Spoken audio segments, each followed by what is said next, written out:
Ground zero, किसानों की आवाज, मजदूरों की आवाज, विद्यार्थी की आवाज, और आप देख रहे हैं जनता की आवाज the Anuj Hanumat show.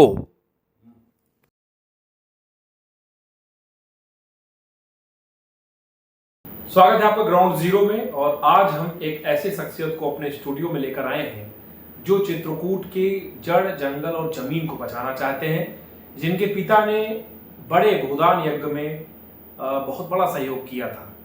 Chitrakoot के एक ऐसे व्यक्तित्व को लेकर आए हैं जो लगातार कहते हैं कि पहाड़ बचना चाहिए, नदी बचनी चाहिए।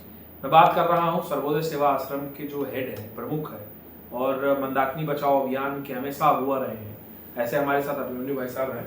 भाई साहब, ग्राउंड जीरो में आपका बहुत बहुत स्वागत है। क्यों जरूरी है, आप ऐसा क्यों कहते हैं कि नदी और पहाड़ बचने चाहिए? हमें लगता है कि जो मैंने अपने जीवन में महसूस किया, वो जो मेरे अंदर जो बीज जो अंकुरित हुआ, तो एक किताब है, उसका नाम है गीता प्रवचन। संत विनोबा भावे ने उसको लिखा, और मेरे भाई स्कूल में पढ़ता था, तो उसमें यही था कि जब हम कोई किसी नौकरी में जाते हैं या किसी जगह जाते हैं, काम करते हैं, पैसा पाते हैं, तो एक चीज़ होती है दो के बीच में, पैसा देने वाले और काम करने वाले के बीच में, और वो होता है कि जॉब रिस्पॉन्सिबिलिटी, कि आपकी जॉब रिस्पॉन्सिबिलिटी क्या है। तो जब हम इस संसार में आते हैं तो हमारी जॉब रिस्पॉन्सिबिलिटी, हम जब कहीं काम करते हैं तो हम भी मांगते हैं और वो भी देता है, तभी काम एक अच्छा चलता है। तो जो मनुष्य इस धरती पे आया, इस प्लानिट पर आया, तो उसकी जॉब रिस्पॉन्सिबिलिटी कौन तय करता है।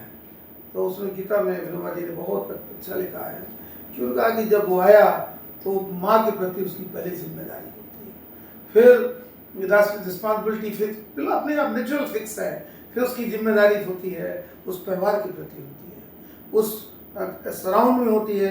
जैसे जैसे वो लड़का बड़ा होता है और जिसने उसको जो है जीवन दिया है, एक अस्तित्व में उसको आनंद दिया है, वो उसके प्रति उसकी रिस्पॉन्सिबिलिटी होती है। तो पूरे जीवन वो जिसे बोलते हैं कि कितने तरह के ऋण होते हैं, तो एक ऋण यही है कि हमने अपने माँ के प्रति, अपनी धरती के प्रति, अपने गुरुओं के प्रति हमने क्या काम किया। तो निश्चित तौर पे उस काम को जब हमने किया, तो कुपोषण पर जब काम कर रहे थे इस बुंदेलखंड में, और सबसे ज़्यादा बरगढ़ का जो कुपोषण था, बरगढ़ की अशिक्षा थी, ये पाठा का जो सिनेरियो था, यहाँ तो समय डाउट पोन्ड एरिया था, टीपीएपी एरिया ये पूरा का पूरा घोषित था।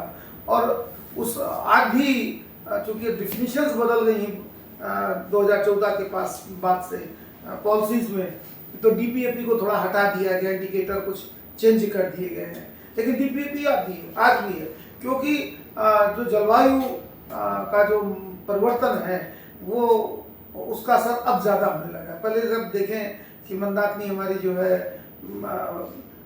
2005 से इसको देख रहा हूँ कि 2005 में सूखी, इसके बाद थोड़ा अंतराल था तो 2011 में सूखी, 2011 के बाद 2015 में सूखी, अब तो हर साल सूख रही पूरा का पूरा।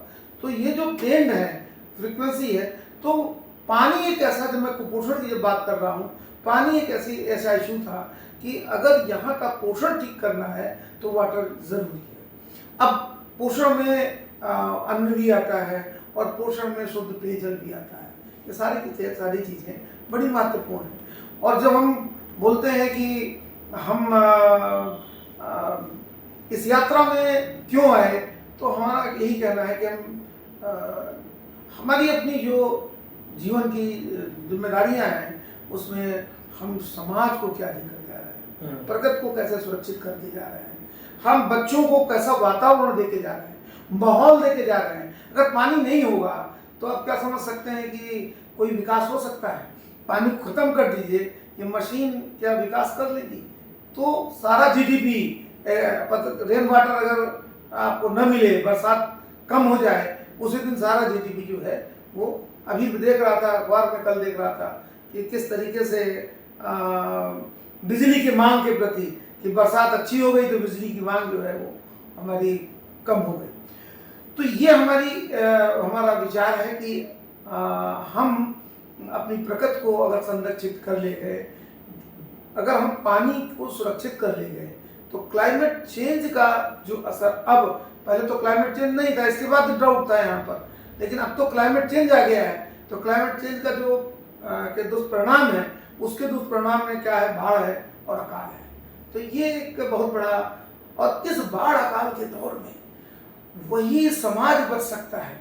हम तो केवल चित्रकूट की बात नहीं कर रहे हैं, हम तो पूरे बुंदेलखंड, पूरे विश्व की बात कर रहे हैं कि वही समाज बच सकता है जिसके पास पानी का भंडारण होगा। पानी का भंडारण अच्छा होगा तो समाज वहां रुक जाएगा, और नहीं चला समाज वहां का पलायन हो जाएगा। तो हम चित्रकूट को सेंटर पॉइंट बनाते हैं कि चित्रकूट तो आध्यात्मिक क्षेत्र है, सांस्कृतिक क्षेत्र है। कितने यहाँ पर लोगों ने, यहाँ पर जो है ऋषियों ने हजारों हजार तपस्या की। ये पावर का एक केंद्र बिंदु है। जो सुपर पावर की हम बात करते हैं, तो चित्रकूट एक केंद्र बिंदु है जिसमें हम कहते हैं कि यहाँ पर सुपर पावर चार कंटिन्यू रन कर रही है। उस सुपर पावर को उससे जुड़ने के लिए अत्रि जैसे महर्षि जो है, इन्होंने वहां तप किया करके, और वहां पर गुरुकुल वहां पर खोला करके, और अत्रि जैसे व्यक्ति ने सबसे पहला काम उस परिवार का था, उस मानसूया का था, कि उन्होंने इस क्षेत्र में जहाँ पीने के पानी की बड़ी समस्या थी, तो मंदाकिनी किसी एक नदी को जो है अपने सतीत्व के बल से निकाला। और अभी हजारों बताते हैं, जो मैंने अध्ययन किया, कि 2000 के पहले जितने भी अकाल है, तो बहुत शायद एक दो अकाल की बात नहीं कह सकता, लेकिन कभी ये मंदाकिनी नदी अकालों में नहीं सूखी।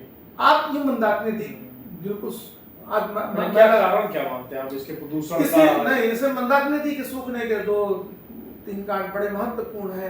पहला कारण ये है कि कोई भी नदी जब जीवंत होती है तो उसके 40 किलोमीटर परिध के जो पहाड़ है, जंगल है, वो स्माइल करते हैं। क्योंकि पानी बनाने की जो मशीन है तो कौन है? पानी बनाने की मशीन तो जंगल है, पहाड़ है, तो वो स्माइल करते हैं। दूसरी चीज उसके स्माइलिंग के साथ आता है कि हम नदी के साथ व्यवहार कैसा करते हैं। अगर हम नदी के साथ प्रेम नहीं करते, हमारे जिनके संतों ऋषियों ने कितना प्रेम किया और कितना उन्होंने तय किया कि हमारा व्यवहार नदी के साथ कैसा होना चाहिए। उन्होंने नियम भी बनाए उसमें कि न गुल्ला कुल्ला करना है तो दूर जाके करो, उसमें गंदगी मत डालो, नहाना है तो उसमें किस तरह से हर चीज के हमने एक नियम बनाए। सारे नियम टूट गए। माँ का दर्जा दिया हमने माँ का दर्जा दिया नदियों को, और माँ का दर्जा देने के बाद आज धरती माँ की स्थिति खराब है। और हमारी नदी जिसको माँ कहते हैं, उसको तो मैला धोने की बैलगाड़ी, ये कहना चाहिए हमने शौचालय बना दिया है। यही बहुत बिंदु है इसको, शौचालय बना दिया। कैसे प्रदूषण का आप कारण क्या मानते हैं? आप इतना कार्य करते हैं, क्या नहीं, प्रदूषण तो सबसे पहला ये है कि जब ये मानसिक जो विकास की अवधारणा है कि जब आदमी प्रकृति को पूछता था, उसमें कोई धर्म नहीं था, धर्म ही नहीं था कोई, प्राकृतिक धर्म था पूरा का पूरा। फिर धीरे धीरे कल्पना आई कि राम भी थे, भगवान भी थे, फिर उस कल्पना के तहत आगे मामला बढ़। तो ये जो मनुष्य था, जो बिल्कुल जंगलों में रहता था, केवल लड़ाई लड़ता रहता था, कच्चा खाता था, तो धीरे धीरे विकास हुआ। तो सबसे पहली जो क्रांति हुई, जो मानव विकास की, तो उसमें उस क्रांति में जो होमोसेपियंस थे, होमोसेपियंस इसलिए आगे बढ़ गए कि इनके पास भाषा का ज्ञान आया, और इनके पास लॉजिक आया, या इनके पास संज्ञानात्मक जो ज्ञान था वो विकसित हुआ, तर्क करने की, सोचने की, इसलिए ये विकसित हुआ। और विकास क्यों था? विकास क्यों था कि और हम सुख और आनंद की बात करें। तो मैंने उसमें देखा कि सुख आनंद का मतलब हम और पीस के साथ रहें, आनंद के साथ रहें। इसीलिए उसने जंगल काटे, जंगल काटने के बाद खेती करना सीखा, खेती करने के बाद बहुत सारे औजार बनाना सीखा, औजार बनाने के बाद आगे करते करते एग्रीकल्चर या कृषि क्रांति जो आई, संज्ञानात्मक क्रांति के बाद जो कृषि क्रांति आई, उसमें हमने पूरा अपने को भोजन पानी, अपने सारी चीज़ों के बारे में इसके बाद विज्ञान क्रांति आई। ये जो विज्ञान की जो क्रांति है, इस विज्ञान की क्रांति में जो विकास का जो मॉडल है और जो विकास का मॉडल जो भौतिकवाद का जो दिया गया है, उस विकास के मॉडल का असर है कि हमने, भारत की सरकार ने जो विकास का मॉडल हमें पश्चिम ने दिया, या ये कहें कि वर्ल्ड बैंक, IMF ने दिया, हम उसी विकास के मॉडल पर ही तो अपने शहरों की, अपने गांव की कल्पना करते हैं। हम अपने विकास के मॉडल को कहाँ कल्पना कर पा रहे हैं? तो उनमें क्या है, उस विकास के मॉडल में क्या है? ये कंक्रीट के संदर्भ। अगर अभी आप विकास प्राधिकरण के बाद जाएं और कहें कि साहब मैं अपने चित्रकूट जनपद में इस जगह पर मैं एक कच्चा मकान बढ़िया, जिसमें मट्टी का मकान होगा, ऊपर ऐसा छत होगी, इस डिजाइन का बनाना चाहता हूँ, मेरा नक्शा पास कर दीजिए, वो नक्शा नहीं पास होगा बिना कंक्रीट के। अच्छा, एक बात और, जैसे आपने प्राधिकरण का नाम लिया, तो कई बार हमने भी सुना कि रामघाट के आसपास बड़े बड़े होटल्स बने हैं, रेस्टोरेंट बने हैं, NGT कई बार नोटिस भी देता है। तो बतौर पर्यावरणविद आपको क्या लगता है कि नियमों के साथ खेलना भी एक आम आदत बन गई है? सवाल इस बात का है कि जब करप्शन पे, भ्रष्टाचार, पानी का भ्रष्टाचार इस चित्रकूट जनपद में नहीं, पूरे आप देखेंगे तो वाटर का जो करप्शन है, उसको मैं तो आदरणीय मोदी जी से कहूँगा, इस वाटर के करप्शन को देखने की कृपा करें। योगी जी संत है, उनसे कहूँगा। और मैं चित्रकूट से मेरा प्रेम है, और चित्रकूट में तो मैं कहता हूँ, चित्रकूट में वाटर करप्शन को अगर आप देखेंगे तो ये नदियों के साथ जो खिलवाड़ हुआ है, हम जो अब आप देखेंगे तो पता चलेगा, आवासीय भूमि के लिए सरकार जो है वो बराबर कहती है कि लैंड बैंक बनाना चाहिए। तो हम कहते हैं वाटर बॉडीज का लैंड बैंक कहाँ चला गया? वाटर बॉडीज का लैंड बैंक तो होना चाहिए। और वो वाटर बॉडीज का लैंड बैंक पहले से था और नेचर ने दे रखा था, NGT ने अपनी परिभाषा में दे रखा है, और सुप्रीम कोर्ट, हाई कोर्ट ने परिभाषा दे रखा है, पूरे विश्व के वैज्ञानिकों ने अपनी परिभाषा में दे रखा है, केवल सरकार को मानना पड़े। अब हम कहते हैं कि नदी का सीमांकन कर दीजिए। आप नदी का सीमांकन करने में डरते क्यों? नदी के सीमांकन की बात जब आती है तो कहते हैं कि साहब नदी का सीमांकन की, जब हमने माननीय मुख्यमंत्री से अभी मैंने एक पूछा कि साहब हम अपने मंदाकिनी को पूछा कि एक मांग पत्र दिया, शिकायत पत्र दिया, और तो उसमें मैंने कहा साहब ये हमारे बिंदु है, इसको ठीक, इस पर मान लिया है। उन्होंने जिलाधिकारी महोदय को दे दिया। अभी लेटेस्ट की बात है, अगस्त की बात है, और जिलाधिकारी जी की तरफ से जो आया, उन्होंने उठा करके जो सिंचाई विभाग ने दिया उत्तर, उसको उन्होंने अंतिम मान कर दे दिया। सिंचाई विभाग कह रहा है कि भाई ये सीमांकन जो है, ये सीमांकन पर कार्य हो रहा है। तो सीमांकन पर क्या कार्य हो रहा है, उसकी जानकारी तो दे दीजिए कम से कम। और उसकी जिलाधिकारी जो इस समय वर्तमान में है, इनके पहले जो आनंद जी थे, उन्होंने बाकायदे लेटर लिख के दिया था, जब आए थे, आज से 2 साल 3 साल हो रहा है, कि जिस समय वो आए थे कि हमने सीमांकन के लिए ऑर्डर भी कर दिए थे। 3 साल हो गए, 2 साल अभी आज तक सीमांकन पर काम क्या हुआ? अच्छा, आपको तो सीमांकन में महत्वपूर्ण बात जो आती है, वो नदी का बाढ़ बिंदु आता है। बाढ़ बिंदु तो आप तय कर दीजिए, कौन सा बाढ़ बिंदु? बाढ़ बिंदु माने मैक्सिमम बाढ़ बिंदु कितनी इस पूरे साल में, पूरे 20 साल में, 15 साल में जो मैक्सिमम बाढ़ आई, उस बिंदु को आप तय कर दीजिए। वो आप उसको भी नहीं तय कर रहे हैं। तो ये जो इसका ही नहीं, जितने भी वाटर बॉडीज हैं, चित्रकूट में पीने के पानी का जो इतिहास है, हिस्ट्री है, इस चित्रकूट जो करवी की हम बात कर रहे हैं और करिश्मा की बात कर रहे हैं, वो हिस्ट्री ये बताती है कि यहाँ वाटर हार्वेस्टिंग के बहुत अच्छे मॉडल थे। बरसात के पानी पर आधारित यहाँ का वाटर ड्रिंकिंग वाटर था पूरा। तो आपकी बात सैकड़ों वर्ष पुराने समय का जो सैकड़ों वर्ष नहीं, 100 वर्ष भी नहीं हुए। अभी जब हम ये पाठा जलकर योजना जो आई है, वो 1970 में आई, 73 में आई। 73 के पहले पूरा का पूरा जो पीने का पानी की जो यहाँ की जो व्यवस्था थी, वो सब वाटर बॉडीज भी थी, कुएं थे, ये पेशवाओं का बनाया हुआ था। ये सारी जो पुरानी बाजार जो है, ये नया बाजार तो बाद में बना, लेकिन सारे घरों में आप अभी भी चले जाइए, कुएं थे, हर घर में कुएं। लेकिन सवाल था कि जो कुएं थे तो कुएं खारे पानी के ज्यादा थे, क्योंकि यहाँ पानी खारा बहुत निकलता था। यह हो सकता है उस समय मशीनें बहुत नहीं थी, कम डीप में रहा हो। तो ये जो पूरी व्यवस्था थी ड्रिंकिंग वाटर की चित्रकूट की, वो किस पर आधारित थी? श्रम आधारित थी। श्रम आधारित थी माने मानव श्रम आधारित थी। और उसमें एक बहुत बड़ी बात थी, एक लाइवलीहुड के लिए एक, अब उसको हम कास्ट में चले आएंगे, लाइवलीहुड के लिए कुछ एक कम्युनिटी थी जो उसको वो पूरे घरों का पानी जो सुबह शाम मीठे कुएं से ला करके उनको देती थी। और दूसरा हमारे पास 2-3 बड़े महत्वपूर्ण थे जो तीर्थ यात्रियों के थे। एक तो जिन्हें हम बोलेंगे सराय इन, तो पहली सराय हमारी गणेश बाग है जिसमें कि वो 7 खंड की बनी हुई है और एयर कंडीशन है, मतलब चारों तरफ से अभी आप इसको ले लो, नेचुरल एयर कंडीशन है कि नीचे पानी है, अगर वो बगल में पानी है और ऊपर आप ले लेटने की पूरी व्यवस्था है। तो एक सराय ये थी। दूसरी सराय आपकी बिल्कुल सेम यही जो कौशाम्बी और उधर रायबरेली और उस तरफ से राजापुर होते जो लोग आते थे उनके लिए एक सराय थी, क्योंकि उस समय रोड नहीं थी, सब पैदल और पगडंडी में आते थे। और वो थी ये गंगा जी रोड में ब्रह्मचर्य इंटर कॉलेज के बगल से सुंदर घाट और उसके बगल बीच में एक बहुत बड़ी सराय थी और झील में थी।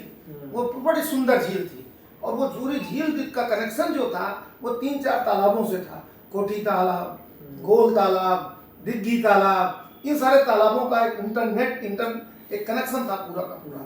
और वो जितने भी तालाब हैं, इन तालाब जो वो इनके गोल तालाब को आप देखें, क्या जलमहल है।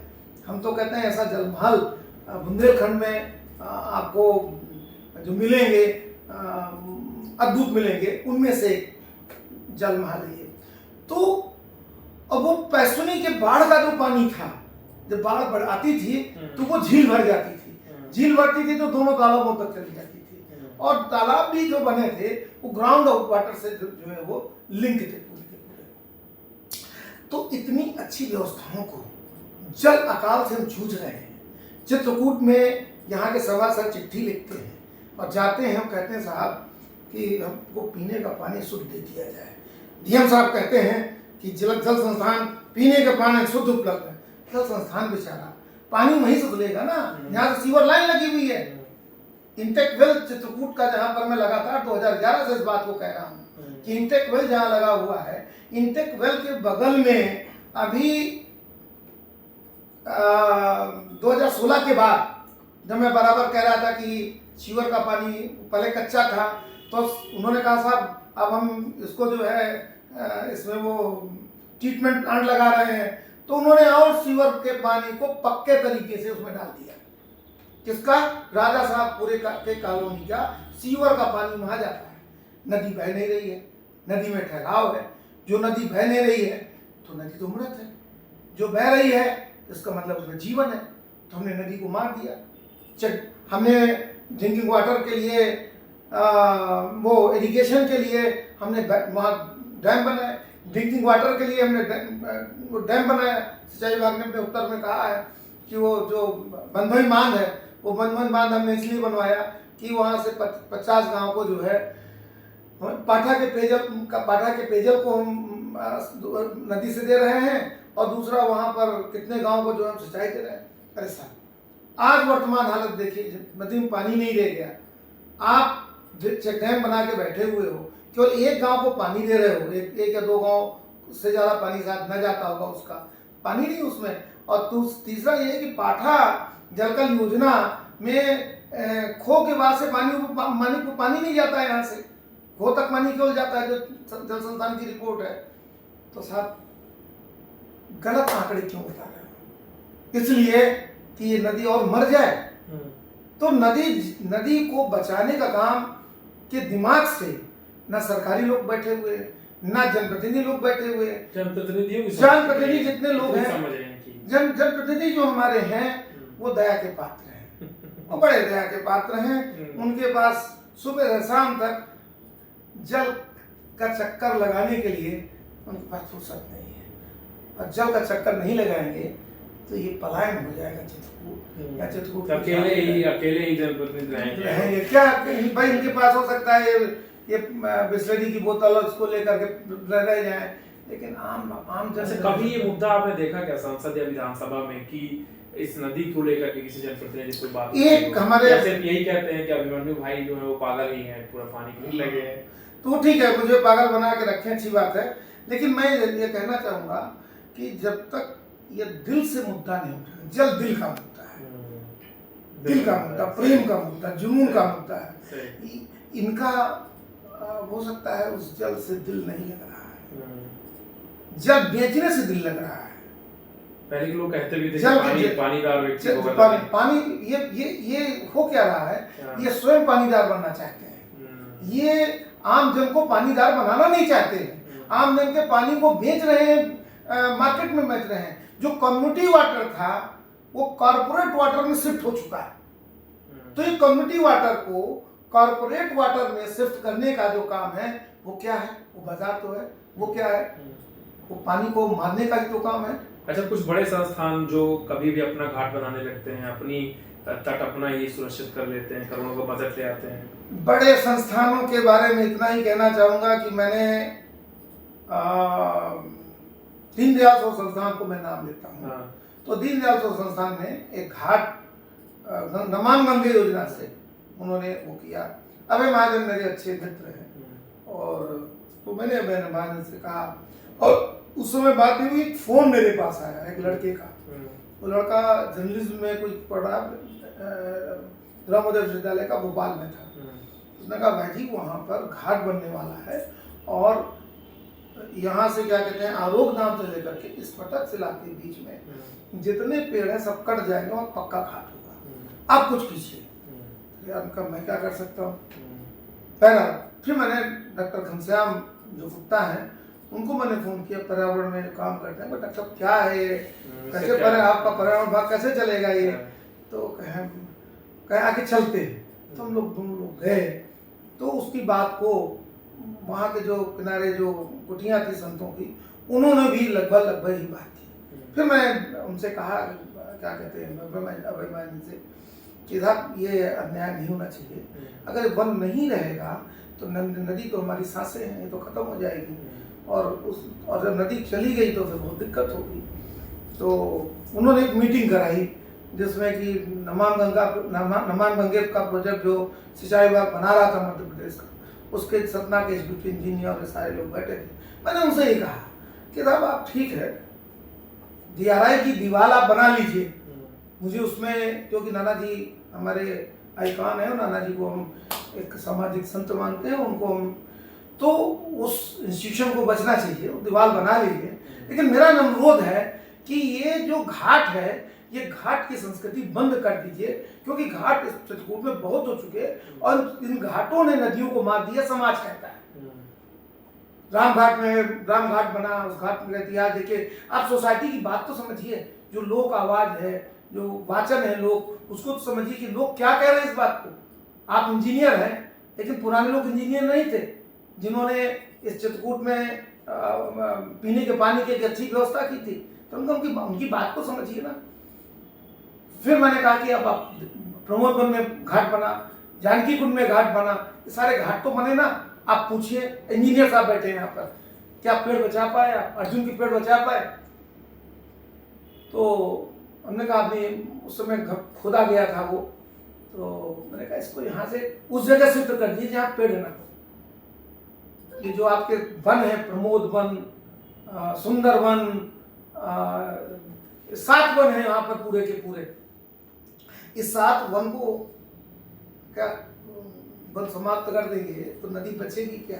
फिर एक डीएम के साथ बैठक हुई, उसमें मैं भी था, डीएम सतना के साथ। मैंने उनसे भी कहा, तो इंजीनियरों को आप जानते हैं, उन्होंने कहा कि घाट बनाना ज़रूरी नहीं, तो हमारा जो प्रोजेक्ट है वो उसका कोई मतलब उसमें घाट।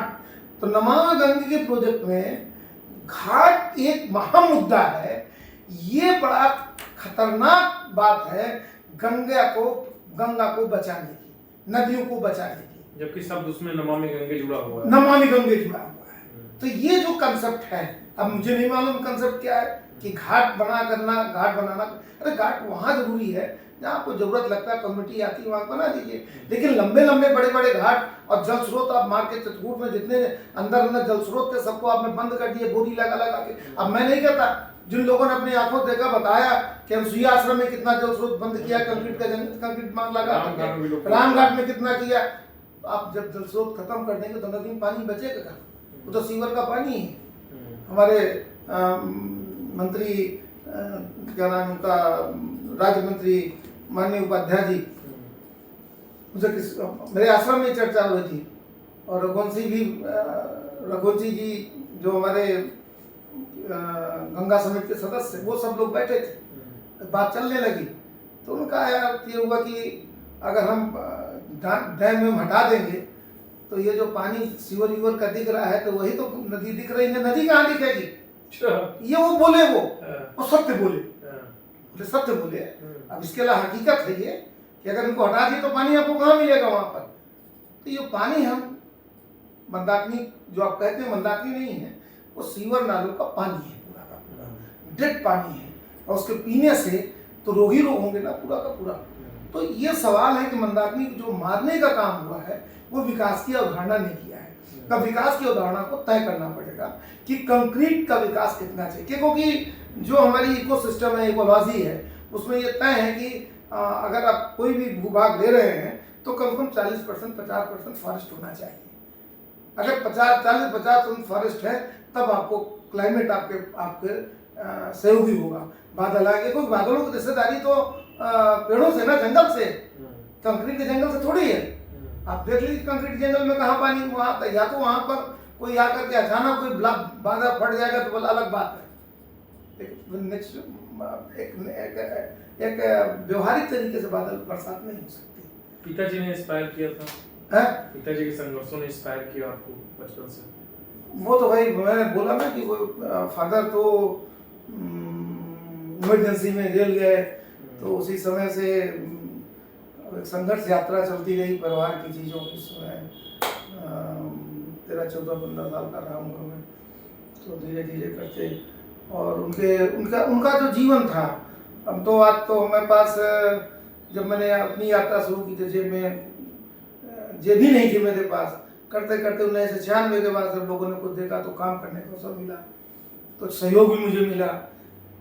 तो मैंने बरगढ़ को फिर तय किया कि बरगढ़ मेरा ड्रीम था, और यह ड्रीम था कि कोई इलाहाबाद जब पढ़ने जाता है, यूनिवर्सिटी में पढ़ता था, तो बरगढ़ उतरता था तो सवेरे से सुबह से वहाँ जब देखता था तो 5 बजे से लोग निकल जाते थे अपने उसमें कंधे में सब्बर और हथौड़ा लेकर के पत्थर तोड़ने के लिए। मैफिल रहती थी, और दोपहर में शायद नमक रोटी शायद मिल जाए तो मिल जाए, शाम को चूल्हा भी नहीं मिलता था।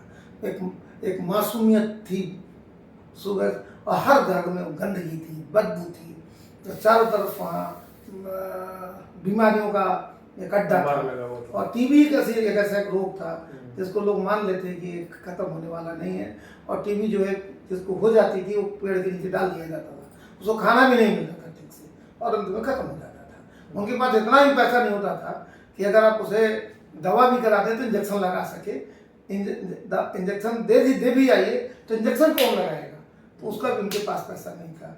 और एनम में कभी कोई आती भी थी तो लेटा करके, अभी भी रानी सावित्री जिंदा है वहाँ की, और जब मैंने उनसे पूछा, क्योंकि हमको ज़्यादा मार्गदर्शन जो है वहाँ की कम्युनिटी ने दिया, उसी आदिवासी समुदाय ने दिया, उन्होंने मुझे बहुत सिखाया।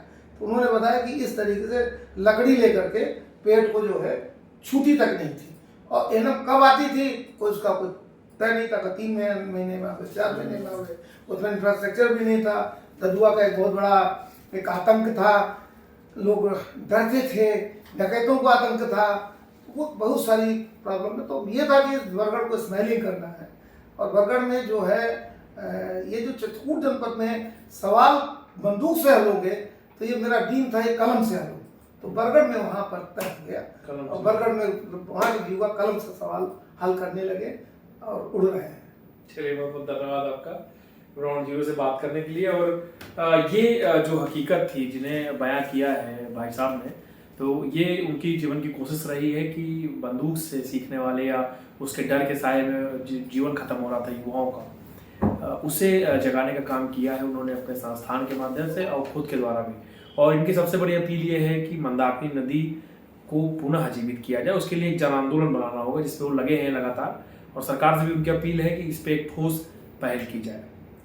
ग्राउंड जीरो के लिए अनुजन मथी।